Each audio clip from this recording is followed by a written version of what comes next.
જે અત્યારે પર્યટન સ્થળ છે એ બધાને ડેવલપમેન્ટ કરી રહ્યા છે. તો આપણાને આ વિશે થોડું સંક્ષિપ્તમાં બે શબ્દ કહેશે.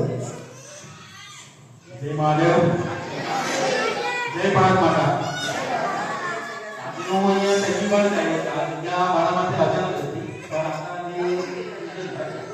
સુજનભાઈ અને આ જગ્યા વિશે જાણવું હતી. અમિતભાઈ આવો આ જગ્યાએ મેં મારી લાઈફમાં પહેલી વાર અહીંયા જગ્યા પર આવ્યો છું. હું આ અંકલેશ્વરનો છું, પરંતુ મને પણ આ જે બધી આપણી જે જગ્યા છે ભરૂચના, જે ઘણા પૌરાણિક મંદિરો છે એના વિશે પણ જાણવાની મને બહુ ઈચ્છા હતી. કેટલાક દિવસો જ્યારે આપણું જાણ્યું અને શ્રાવણ મહિનો પણ છે ત્યારે આપણે જોયું છે. એટલે મેં આજે પૂજનભાઈના ચલો એમને મને અહીંયા આપણે કે આપણા થેન્ક્સ અને જય મહારાજના આશીર્વાદ છે તો આપણે તક મળી છે આજે મને.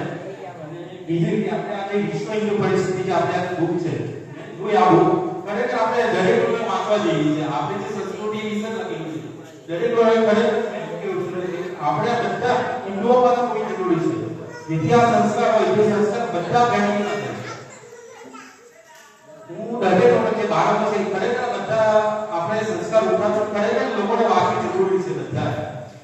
અને આવી જે બુક મારી પાસે છે મેં પણ એક બુક લખી છે જે આપણે કબીરવટ વિશે સાંભળ્યું હશે તમે લોકોએ.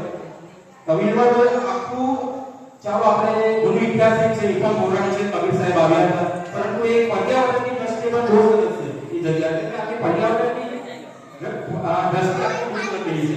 અને એમેઝિંગ આપણે એમેઝોન પર પણ અવેલેબલ છે.